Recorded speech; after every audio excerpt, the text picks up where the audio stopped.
நேர்மையில் மெளிர்ந்த இறை ஊழியர் அகுஸ்தின் பெரேரா. செல்வ செழிப்பும் வணிக வளமும் பெருகி கிடந்த குடும்பத்தில் தாமரை இலை நீர் போல வந்துதித்த தலைமகன் அகுஸ்தின் பெரேரா. குழந்தை பருவத்தில் இருந்தே பக்தி சிறப்பும் பண்பாடும் சமூக பார்வையும் கடவுள் இவருக்கு அருளிய தனிக்கொடை. பஞ்சை மண்ணின் பரிதாப நிலை கண்டு இளகியது இவரது இதயம்.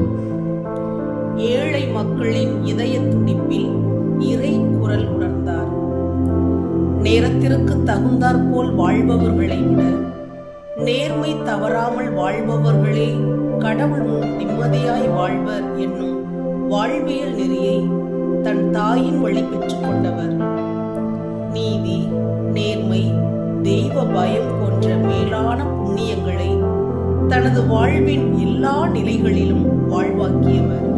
பஞ்சம்பட்டியில் தனது கண்காணிப்பில் வளர்க்கப்பட்ட பெயாந்தஸ் பெண்கள் முறையாக துறவர பயிற்சி பெற மதுரைக்கு சென்றபின் அவர்கள் நட்டு வளர்த்த திராட்சை கொடியின் கனிகளை அவர்களுக்கு கொடுக்க சென்ற தந்தையிடம், சகோதரிகள் ஆன்ம சோதனையில் இருப்பதால் அவர்களை இப்போது பார்க்க முடியாது என்று பத்ரேஸ் தாயார் சொன்னதும், நம் பாசமிகு தந்தை கனத்த இதயத்தோடும் கலங்கிய கண்களோடும் நேர்மையான மனதோடும் பஞ்சைக்கு திரும்பியவர்தாம் நேர்மையின் சிகரம் அகுஸ்தின் பெரேரா.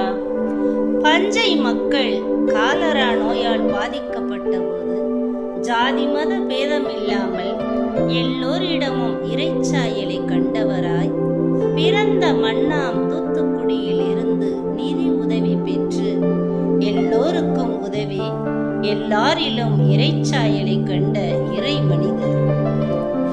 சாரமுள்ள உப்பாய், இருளகற்றும் ஒளியாய், ஏழைகளின் வாழ்வை உயர்த்துவதே உண்மையான நீதி என்பதை தன் வாழ்வால் எண்பித்தார்.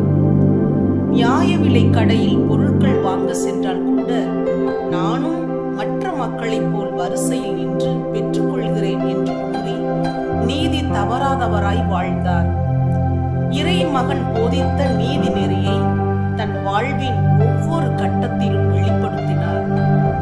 இத்தகைய நீதி நேர்மை கொண்ட இறை ஊழியர் அருள் நாடும் அன்பு மனத்தினன், இறைமொழி பரப்பும் இனிய நாவினன். அவர் பெயர் சொன்னாலே ஆன்மதாகம் பெருகும்.